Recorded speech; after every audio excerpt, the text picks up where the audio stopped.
साथियों, आपको ब्रह्मवर्ष साधना की ध्यान धारणा लेखक श्री राम शर्मा आचार्य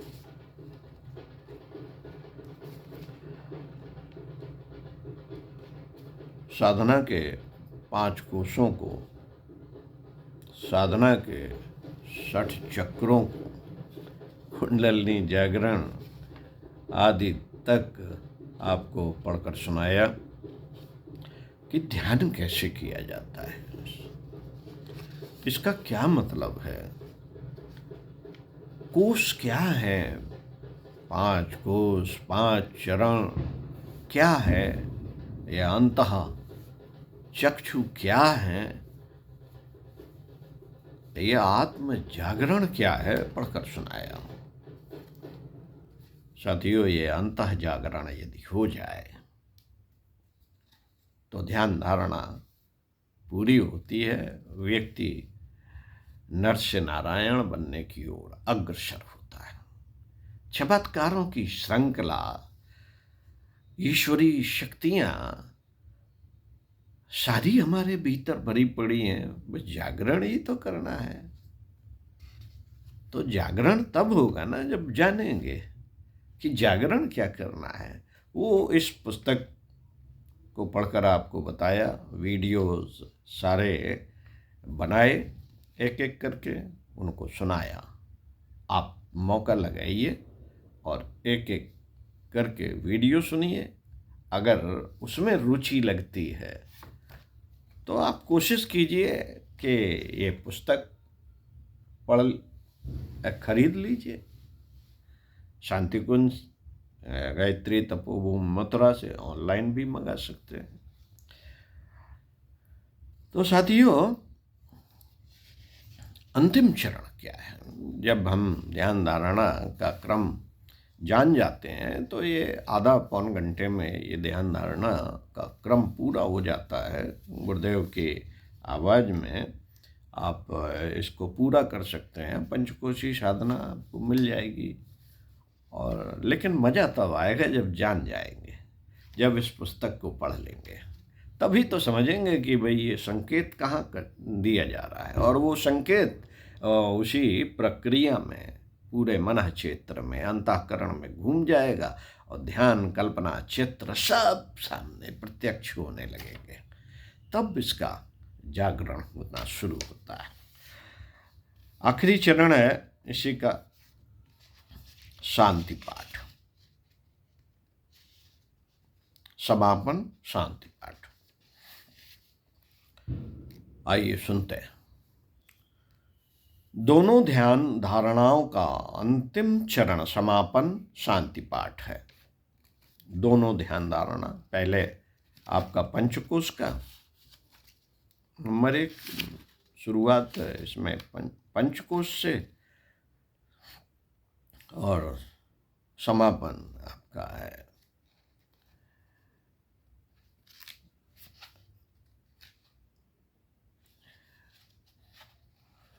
कुंडलिनी जागरण।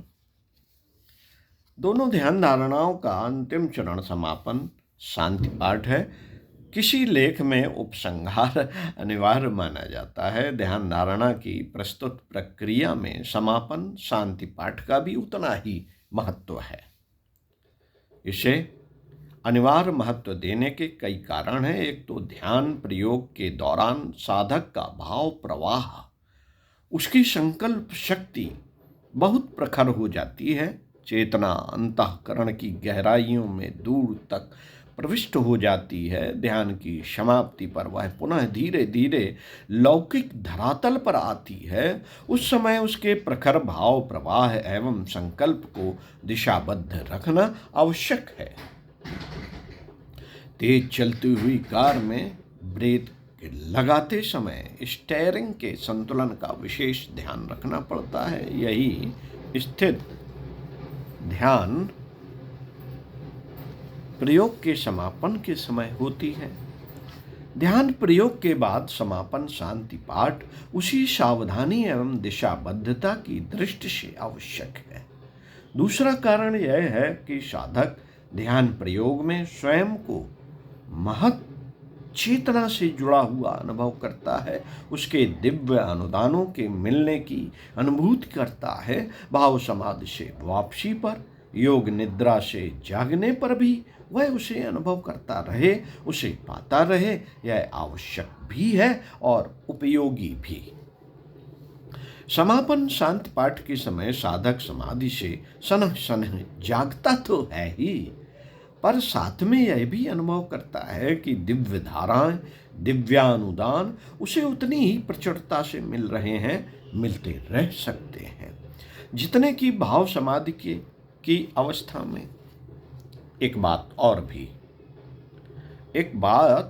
और भी है, किसी सत्पुरुष अथवा सत शक्ति के निकट कुछ समय स्नेह पूर्वक बिताकर व्यक्ति जब उठता है तो अपनी श्रद्धा एवं सम्मान को व्यक्त करता है तथा उस समय उस सत्ता का स्नेह भरा आशीर्वाद विशेष रूप से उमड़ पड़ता है, जिसे पाकर व्यक्ति धन्य हो जाता है।